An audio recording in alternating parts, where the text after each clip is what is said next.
Para constar, repito, para Bildung, vivência e experiência são fundamentais para a sua realização na modernidade.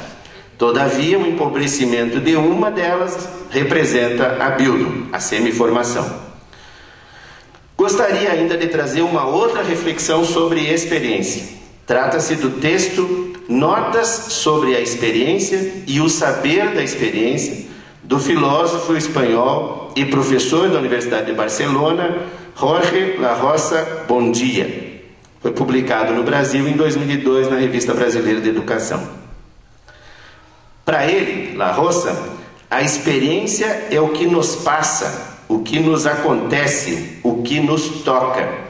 Não é o que se passa ou o que acontece. La Rosa explora essa dualidade semântica, embora sem citar nominalmente a categoria vivência. Para o autor, para que possamos ter uma experiência, é preciso nos deixar expor a ela, com vulnerabilidade e risco. Por isso, a experiência só acontece quando ela nos toca, quando nos acontece. Em suas palavras, aspas, é incapaz de experiência aquele a quem nada acontece, nada o toca, nada o afeta, nada o ameaça. Indo mais adiante, citando Heidegger, La Rosa vai dizer que fazer uma experiência com algo significa que algo nos acontece, nos alcança, que se apodera de nós, que nos tomba e nos transforma. Quando falamos em fazer uma experiência, isso não significa precisamente que nós a façamos acontecer. Fazer significa aqui sofrer, padecer, tomar o que nos alcança receptivamente, aceitar à medida em que nos submetemos a algo. Fazer uma experiência quer dizer, portanto, deixar-nos abordar em nós próprios por aquilo que nos interpela, entrando e submetendo-nos a ela. Fecha aspas. Na cultura contemporânea, cada vez mais objetiva e objetivada e orientada a fins, cujas ações humanas estão exclusivamente voltadas para se alcançar metas, conquistar resultados, penso que o tipo de conhecimento desejável e a forma da sua apropriação estão muito mais relacionados à vivência do que à experiência. Num cenário social dominado pelo pragmatismo, pela busca do poder, que garante também o sucesso material, as vivências são obviamente muito mais valorizadas. Elas têm valor agregado, porque podem ser instrumentalizadas e transformadas em saberes com valor de troca. Numa sociedade em que o mundo da vida, o Lebenswelt lá da fenomenologia, foi colonizado pelo mundo do sistema, e este está relacionado ao poder e à economia, como lembra Jürgen Habermas, a experiência pode soar como algo até anacrônico, extemporâneo, desnecessário, enfim, um luxo a que poucos teriam o direito de se deixar tocar, de se deixar passar, de se deixar alcançar.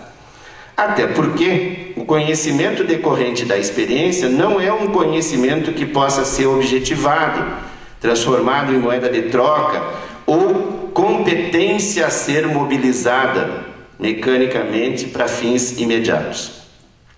É interessante observar que alguns estudiosos da contemporaneidade, alguns deles inclusive identificados com os chamados estudos culturais, ou mesmo os pós-modernos ou pós-estruturalistas, vêm se utilizando de metáforas para explicar a sociedade contemporânea, acrescentando uma qualidade a essa sociedade, isto é, adjetivando-a.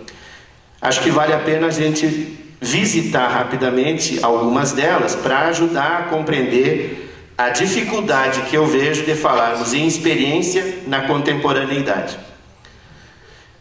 Um marxista chamado Adam Schaff, na década de 80, nos fala das consequências sociais do que ele denomina segunda revolução industrial, aquela marcada pelas tecnologias e que ele denominou sociedade informática. Num tom bastante otimista, quase utópico, ele acredita que a nova forma de organização do mundo do trabalho decorrente da presença crescente das tecnologias no campo da produção, ao contrário do que se possa pensar, terá muito mais consequências boas do que ruins. Para ele, a revolução técnico-científica determinada pela microeletrônica e pela informatização, pela automação industrial, poderá mudar as bases da relação do homem com o trabalho. E o trabalho, poderá deixar de ser tão penoso e nem condenar mais o homem a ganhar o pão com o suor do seu rosto, como preconizou a pena bíblica. Isso posto, não haveria mais oposição entre trabalho e lazer, e sim o retorno do homem à sua condição lúdica, o homo ludens. O risco apontado por Schaeffer é que, diante da redução das exigências do trabalho, o homem da segunda revolução industrial, ou pós-segunda revolução industrial, não saiba o que fazer com o tempo livre, novo na sua vida, podendo recair na prática de violências, especialmente os jovens, como forma de experimentar emoções mais intensas, ou ao seu contrário, recair no tédio, no desânimo, cuja saída parece indicar o caminho das novas religiosidades, mais adequadas aos novos tempos do que a tradicional ética protestante. Outra metáfora para caracterizar a contemporaneidade é a que identifica a sociedade como uma sociedade super ou hiper excitada.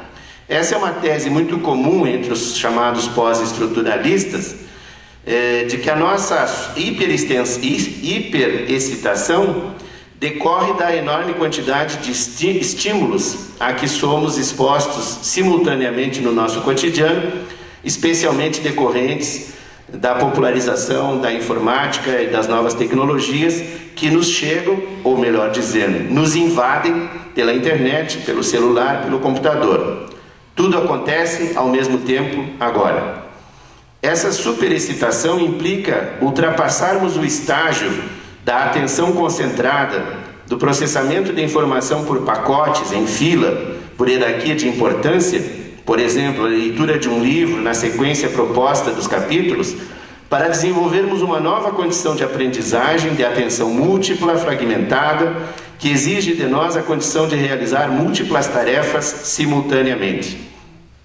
Nessa perspectiva, o menor sinal de calmaria, de isolamento, de silêncio interior, é rapidamente descartado como indicativo de tédio, de rotina, de depressão, de vida sem emoções, como afirma o professor e jornalista Juremir Machado da Silva. Interessante observar que nesse mesmo tema, a partir de outro pano de fundo, é desenvolvido pelo filósofo alemão Christoph Türke, próximo da tradição da teoria crítica, especialmente através da psicanálise, e, portanto, muito longe do que nós costumamos chamar de pós-modernidade. Türke nos aponta que o traço característico da contemporaneidade é a sensação, e a sensação constrói o que ele chama de uma sociedade excitada.